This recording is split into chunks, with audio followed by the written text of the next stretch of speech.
Well, to paraphrase Winston Churchill, the government is either at your feet or at your throat. And in some cases, they're in your head. We're talking about weapons of mass control. And we all know that the government is all about controlling us, even though it appears we have less and less control of the government. Joining us today to tell us about weapons of mass control is Dr. John Hall. He's an MD, an anesthesiologist from San Antonio, and he has an amazing story to tell. Welcome, Dr. Hall. Tell us how you got into this, because you're an anesthesiologist, so tell us how you got into people coming to you about voices in their head. Well, a little unusual story. I am an anesthesiologist in San Antonio, Texas. I had a girl come to me complaining of being stalked and getting voices in her head. Did a little checking. I had known the family, I had known the girl for some time. No history of mental illness, no drug history in the past. So I gave her the benefit of the doubt before sending her to a psychiatrist. Did some checking, did some bugging of her place with audio. She requested no video cameras, but she did allow audio, and had some people driving around checking on her. And as it turns out, she was being stalked by a former FBI agent that runs a private investigative agency in San Antonio. They were breaking into her house, putting Rohypnol in bottled water and other food substances in her place. And what does that do, Rohypnol? Rohypnol is a date rape drug. It blocks your memory. And were essentially sexually assaulting her, using her as a sex slave. But the interesting thing about the way they were doing it, and which gets into the electromagnetic technology, is they were breaking in, putting Rohypnol in the bottled water, and subliminally controlling her to drink where the drug was placed. Wow. Wow, that's interesting. So when did this happen? What this year? all happened prior to 2006. Because this has been an open secret for some time. It's something that's not talked about very much, although we do have articles here from the Washington Post. We've got articles from Wired Magazine. They've been talking about this here and then in articles since the early 2000s. So you can find some articles going back earlier than that even. And we've got pretty much every branch of the military has got their own little projects, and as well as commercial applications. Oh yeah, mind control technology is one of the most common crimes, at least vocalized or complained about on the internet today. It seems to be getting the least amount of coverage in the major media. Wow. So that's why when we went to the police and had the identities of the stalkers, there's no way to prove the electromagnetic technology, but we could prove the stalking, and we could prove the sexual assault. And we're told by the police that, well, the guy doing this to you is former FBI, he's a private investigator, he stalks people for a living, that's what he does. And she had no memory. Sexually assaults people for a living, that's what he does. And she has no memory of the sexual assaults due to the Rohypnol, at least not good enough memory to bring a case. And it's like the police told us, it's not what you know, it's what you can prove. Yeah, it's also who you know. And who you know. So the next best thing, I thought, you know what, I need to write all this down in a book. Of course, the names have slightly been changed since we couldn't bring any of them to prison. Once the book came out, then I saw that I was immediately inundated with thousands of other people voicing the same complaints of organized stalking, of directed energy weapons attacks, burning, twitching, severe headaches, blurred vision, as well as hearing the voices of their perpetrators in their head or in their surroundings while they're being attacked. Wow. Well, let me go down the list of some of these that I came up with. We've got DARPA has a sonic projector that was reported on in 2007. But of course, it had been around for quite some time before then. Army has something they call voice to skull. We've got the Air Force using microwaves to create sounds at Brooks Air Force Base.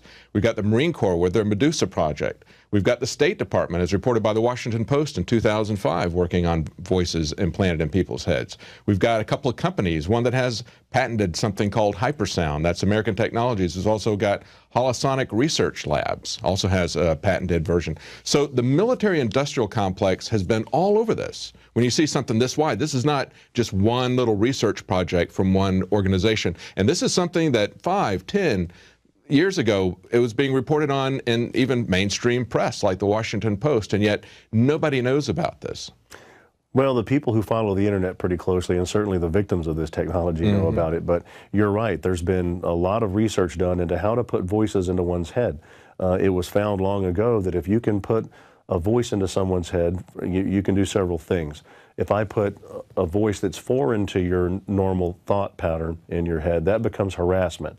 and the harassment over time will make you display signs of schizophrenia. When you go and tell people that you're hearing voices, we've been patterned to turnkey see that as schizophrenia and not even look to see if there's a legitimate source for it.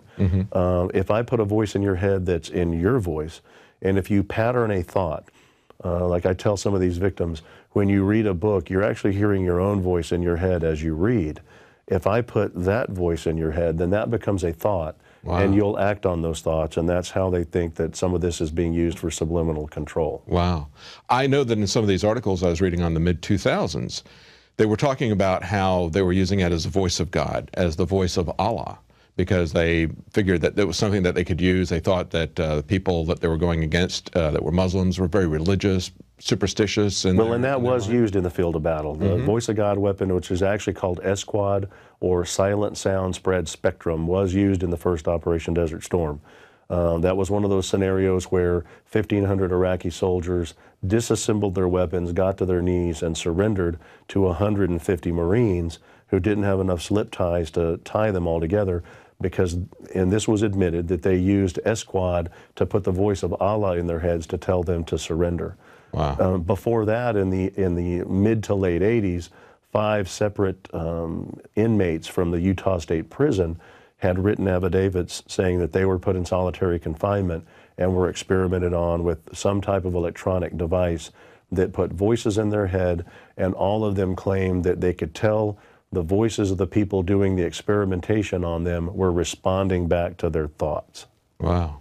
So this has been going on for a while. Unfortunately, it's just not gotten any major media coverage until recently. So they're basically setting themselves up as the ventriloquists, and we're the dummies or the zombies, right? Well, it's like I've said in with other reporters and other shows, that guns and taxes won't control everybody. Yeah. Electromagnetic technology will. Wow. Wow. And we know that too. I mean, I've said for the longest time that the IRS really wasn't so much about getting your money. It wasn't about revenue. It was really about controlling you. It was a way of offering you carrots and sticks. And of course, they're only collecting enough to pay the interest to the Federal Reserve. We know they were created at the same time. But this is something. So we all know that the government is into controlling us, right? And whatever they can use. And they've had very, very simple ways to control us in the past. I mean, they've got the media, they've got schools, they've got the income tax system. Everything that the government is doing is targeted towards controlling us. So of course they're going to have every branch of government working on this type of thing, because that gives them very precise control over what we're doing. Well, and with the new revelations coming out about the NSA, 10 years ago when I first started writing about some of this and getting into this type of science, it did seem sci-fi and it did seem far-fetched to a lot of people, especially a lot of people thought the brain was too complex to manipulate that way. Since some of Snowden's leaked records about the NSA, most of us already knew that the NSA was listening to our phone calls. And we were accused of being paranoid. Yeah, and exactly. Right. So now we're accused of being schizophrenic if we hear voices, but we know that there's some reality of that. But it's not too far of a stretch if they have computers big enough to collect all the data on our text, on our cell, and on our emails. And then it came to light that they admitted that several NSA agents were using NSA technology to target love interest. And it was happening so frequently that instead of HUMINT for humans intelligence or SIGINT for signals intelligence, that they actually have one that they refer to as LOVEINT. And these were agents that were actually targeting either girls they saw or met that wanted to watch them, or ex-spouses or current spouses with NSA technology. And it's happening frequent enough that it's called LOVEINT. Well, it's always like any technology. It can be used for good or it can be used for evil. I don't know if there's any good use for putting voices in people's heads, but certainly what this reveals is the dark side of people that are involved in this. And we've seen this in the past. We've seen people very high up in the NSA, like Michael Aquino, who was a Satanist, who founded the Temple of Set. So we know that there's some very dark, I would even say Dr. Strangelove type of characters who are involved in this. So it's really not surprising that that would happen. But we've had some revelations about connections to this, possibly with the recent Navy Yard shooting. Tell us about that. Well, stay tuned. Right after the show, we're going to have a lot more of this interview with Dr. John Hall, and he's going to explain to us the connection between electronic harassment and what Aaron Alexis wrote on his gun, My ELF Weapon. Subscribers to Prison Planet TV gain access to all this content and more, and they get it right away. Well, that's it for tonight. We'll be back tomorrow night at 7 o'clock Central, 8 p.m. Eastern.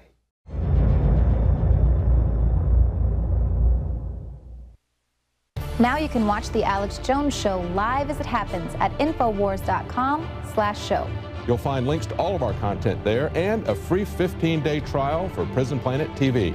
More than 60 movies and documentaries all in one place at Infowars.com/show.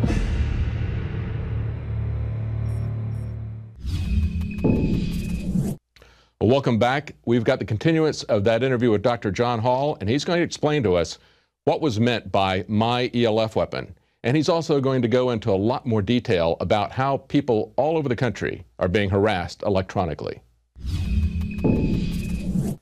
When I first saw the Navy Yard shooting, putting that in conjunction with the last two mass shootings that we've had as well, the Sandy Hook shooting and the Colorado shooting, most of us that are working in this technology were already a little bit suspicious that maybe there was some control issues going on. We know that our current administration desperately wants gun control. As a matter of fact, if you notice the early stories coming out immediately after the Navy Yard shooting, you know, all of the pundits were saying it was an AR-15. They immediately jumped on the fact that this was an AR-15. Well, it wasn't an AR-15 at all. It was a shotgun and a handgun. And he even led up to it the day before. Obama went on Stephanopoulos' Sunday talk show and talked about how 80–90% of the people wanted gun control. That's not true. Yeah, 80–90% of the people are against him on Syria. They're not with him on gun control. No, not at all. So when I saw this, so, you know, putting it into the rest of the context that they need these mass shootings in order to pass their gun control agenda, I'm already a little bit suspicious. Well, then when I saw that he had complained to the police, and he tried to seek out help, he went to the police and said that he had had an altercation in the airport, that he felt like he was followed, and that there were people putting voices in his head and vibrations into the room at his hotel meant to sleep deprive him, which incidentally, most of the victims of this technology that I work with all suffer from sleep deprivation by that very same means. Then I knew we were onto something, that this guy probably was being victimized himself before he went and did the shooting. When I saw that he had etched into the side of his shotgun, "This is my ELF weapon," that pretty much told me, and this guy worked in the field. You know, he's not talking about Legolas. What's the connection with ELF? Extremely low frequency waves, and extremely low frequency waves are very easily used to manipulate the human brain. The human brain is very responsive to ELF waves. As a matter of fact, HAARP generates ELF waves by heating up the ionosphere and bouncing ELF waves back to the planet. And the ELF waves are used to communicate with submarines. Exactly. That would be one connection with the Navy Yard. Out of Michigan and Wisconsin, 56 miles of antennas there to communicate under the sea with submarines with ELF waves. They're unshieldable for the most part. They travel through the Earth. They've also noticed that during seismic events where the Earth releases an abundance of its own ELF waves, that you typically see more UFO sightings around those areas, and they think that it's an effect from the ELF waves on human beings' temporal lobes of the brain, that might be done. Michael Persinger at Laurentian did a lot of research with ELF waves, showed that you could stimulate the temporal lobes of the brain with ELF and microwave and give people a sentinel being effect where you felt like someone was in a room with you. He even was able to simulate alien abduction using that. So we know the brain is very sensitive to them. That in conjunction with putting voices in somebody's head, I don't think he went to that Navy Yard being subliminally controlled by this technology to do this. They may have been attempting to subliminally control him to shoot someplace else, but by etching that in the side of his weapon, I think he went to the area where he thought the source of the voices was coming from, as more as a protective effort or a vengeance effort, not a controlled effort. Right. So if he did some research, found out that ELF is being used to put voices in your head, and he saw that even if that wasn't what they were doing at the Navy Yard, he saw they had a big ELF thing. That's a very interesting connection. Now talk to us about how you distinguish between something that is artificially being beamed in, voices being beamed into you with this technology, versus somebody who really is schizophrenic. I'm glad you asked that, because I especially being a medical doctor, I don't want to come across as everybody hearing voices is being victimized by technology. Certainly schizophrenia exists. For one, schizophrenia is not quite as common I think, as the press has led people to believe. It's still, severe schizophrenia is still a relatively rare disorder. Most of the victims that I've worked with can pinpoint the day that they started hearing voices and the day that they noticed organized stalking, people following them around from their home to work. Most of the victims that we've had questionnaires filled out on and talked to are in their late 30s to early 40s. Typically, schizophrenics are identified from 18 years old to 28 years old, maybe a little later in females, but almost always at a young age. Typically, those people are described as never having been quite normal. You don't see it in high-functioning, educated individuals who all of a sudden turned 40 years old and acutely became schizophrenic overnight. Also, if you talk to schizophrenics about what they're hearing, typically it's God or angels or deities or garbled voices like you hear in a subway. The people that are being victimized by this technology are hearing the voices of people that are obviously watching them. Oftentimes they'll know the names of these voices because it's a two-way communication system. So they're hearing the people doing the surveillance talk to each other as well as talk to them. Typically it's their whereabouts in a room is being described, what they're dressed like is being described. So it's kind of a form of harassment then. Well, and that's exactly what the loose term for it is, electronic harassment. So they're not necessarily trying to pretend that they're God. They're just really trying to harass this person and push them over the edge. Exactly. Into doing something. Well, that's interesting. So to sum it up, somebody who has real schizophrenia, it's going to be something that is very early in their life, a consistent pattern behavior from very early in their life, whereas somebody that is having this done to them, they're going to have a sudden onset of that. Exactly. So they've been perfectly normal, then somehow and later in life, all of a sudden, like you said, a switch has been flipped. Exactly. And we've done surveys on thousands of these victims, and most of them are educated. A lot of them are doctors and lawyers, educated people that were high functioning, that were successful in their careers, and one day started hearing voices, started being stalked, and watched their lives spiral downhill after that. And the other thing, kind of Democrat. I'm sorry. Oh, sure. The other thing with schizophrenia is schizophrenia does respond to treatment. You can put schizophrenics on medication and they'll improve. People that are being victimized by this technology, you can put them on any array of the medications used for schizophrenia or delusional disorder, and they still hear the voices. They still get stalked, and they still get attacked. Wow, wow, another important difference.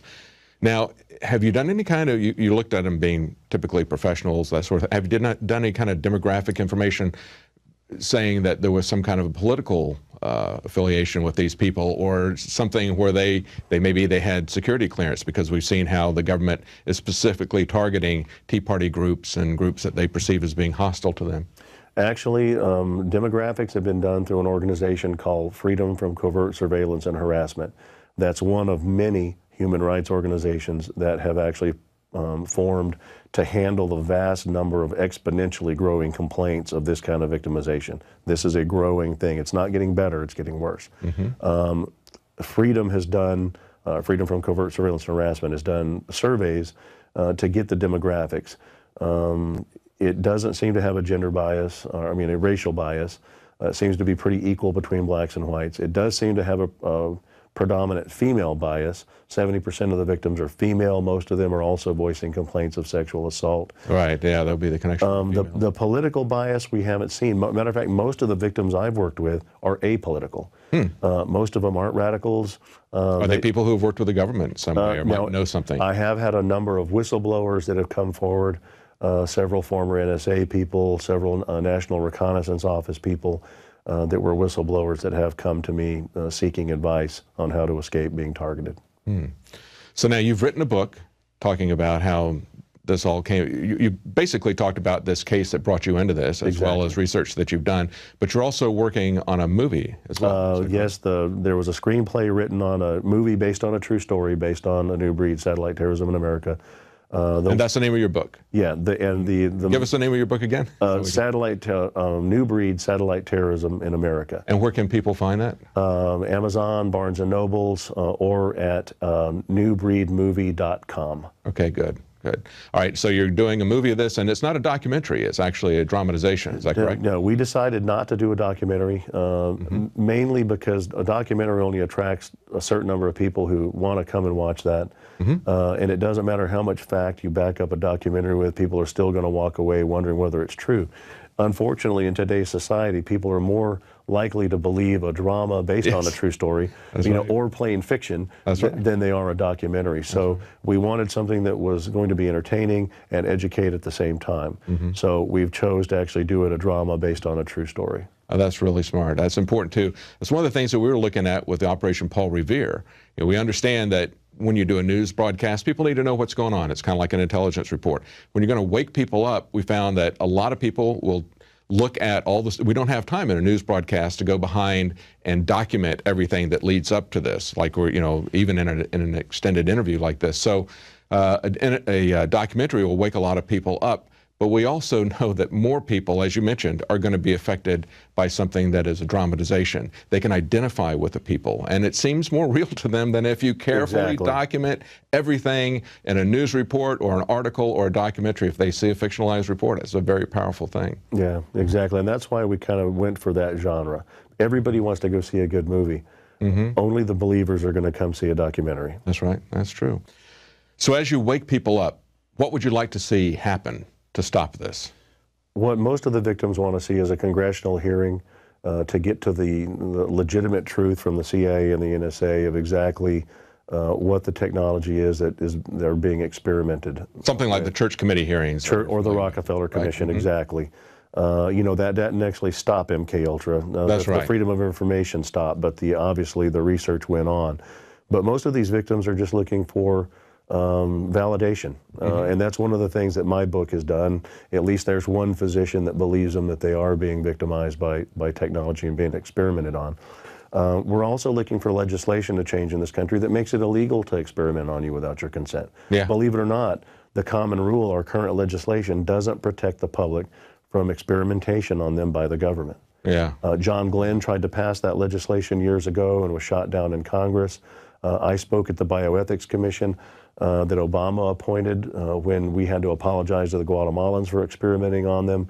I was the only person there that pointed out the flaws in the common rule, that the common rule is so poorly written that it allows us to be experimented on. Oh, absolutely. We've covered cases where the EPA is feeding diesel fumes directly to people and trying to make them sick so they can change the particulate regulations that they've got going. So that's kind of the two things we're really looking for, and of course looking for it to stop. And if we can make non-consensual experimentation truly illegal in this country, then at least hopefully that will help.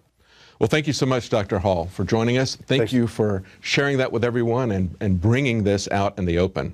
More people need to understand what this is about, and hopefully we can do something about it. Hopefully we can rein in an out-of-control government that's trying to control everything about us. Thanks for having me on, and thanks for helping expose it. Thank you. Thank you. Well, it's not just voice of God technology or MKUltra programs where the government controls our mind. We've got a documentary that is exclusive on DVD from InfoWarsStore.com, State of Mind. And there you'll find out all the many different ways that government controls the population. It's not just these high-tech, secretive, covert methods. It's also things like the media. It's things as mundane as schools. It's an entire full spectrum of control. The government's not going to use just one thing. So educate yourself, educate your friends and your family to protect yourself from this type of mind control. You can get State of Mind at InfoWarsStore.com. Well, that's it for tonight. We'll be back tomorrow at 7 Central, 8 p.m. Eastern.